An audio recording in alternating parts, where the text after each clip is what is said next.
BJP Mangaluru ನಗರ ದಕ್ಷಿಣ ಮಂಡಲ ವತಿಯಿಂದ ಕೇಂದ್ರ ಸರ್ಕಾರದ ವಿಬಿಜಿ ರಾಮ್ಜಿ ಕಾಯ್ದೆಯ ಬಗ್ಗೆ ಜನಜಾಗೃತಿ ಹಾಗೂ ರಾಜ್ಯದಲ್ಲಿ ಭ್ರಷ್ಟಾಚಾರ ಮುಕ್ತ ಆಡಳಿತಕ್ಕಾಗಿ ಬಿಜೆಪಿ ಜಿಲ್ಲಾ ಕಚೇರಿ ಬಳಿಯಿಂದ ಮಂಗಳೂರು ಮಹಾನಗರ ಪಾಲಿಕೆ ಕಚೇರಿವರೆಗೆ ಬೃಹತ್ ಕಾಲ್ನಡಿಗೆ ಜಾಥಾ ನಡೆದಿದೆ.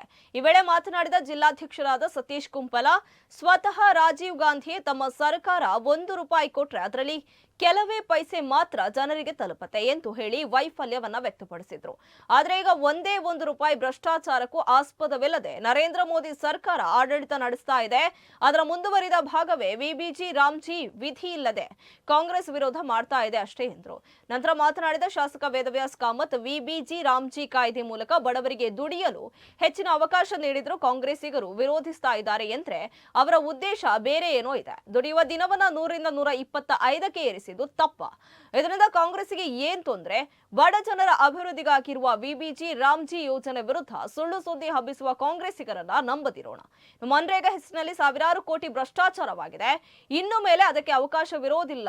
ಕಾಂಗ್ರೆಸ್ಸಿಗರ ಅಸಹನೆಗೆ ಕಾರಣವಾಗಿದೆ ಎಂದರು.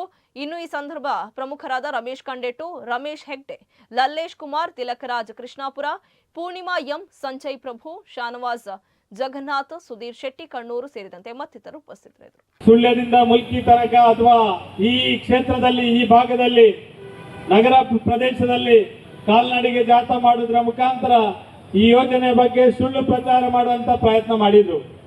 ನಾನು ಅವರು ಪಾದಯಾತ್ರೆ ಮಾಡಿರುವಂತದ್ದು, ಕಾಲ್ನಡಿಗೆ ಮಾಡಿರುವಂತದ್ದು, ಇದರ ಬಗ್ಗೆ ಜಾಗೃತಿ ಮೂಡಿಸುವಂತದ್ದು ಏನು ತಪ್ಪಿಲ್ಲ, ಮಾಡಿ. ಆದ್ರೆ ಒಂದು ಸತ್ಯವನ್ನ ನೀವು ಹೇಳಬೇಕು.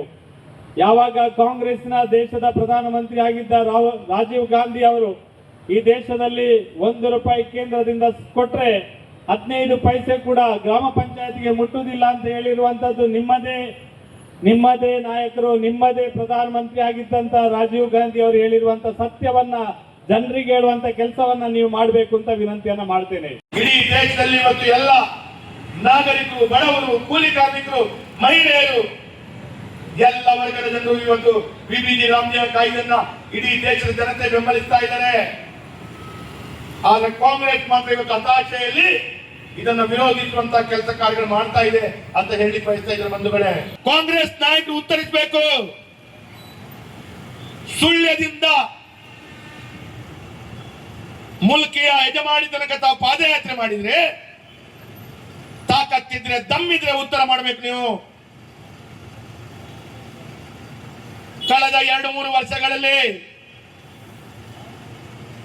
ವಿಬಿಜಿ ರಾಮ್ಜಿ ಯೋಜನೆ ಅನುಷ್ಠಾನವಾಗುವ ಮುಂಚೆ ನರೇಗಾ ಯೋಜನೆ ಇದ್ದಾಗ ಕೇಂದ್ರ ಸರ್ಕಾರ 90% ಕೊಡುವಾಗ ರಾಜ್ಯ ಸರ್ಕಾರ 10% ಕೊಡ್ತಿರುವಂತಹ ಸಂದರ್ಭದಲ್ಲಿ ಈ ಜಿಲ್ಲೆಯಲ್ಲಿ 200ಕ್ಕೂ ಹೆಚ್ಚಿನ ಆ ಯೋಜನೆಯಲ್ಲಿ ಭ್ರಷ್ಟಾಚಾರ ಆಗಿದೆ ಅಂತ ಹೇಳುವಂತದ್ದು ದೃಢೀಕರಣಪಟ್ಟದ್ದನ್ನು ನಾನು ದಾಖಲೆ ಸಮೇತ ಕೊಡಬಲ್ಲೆ.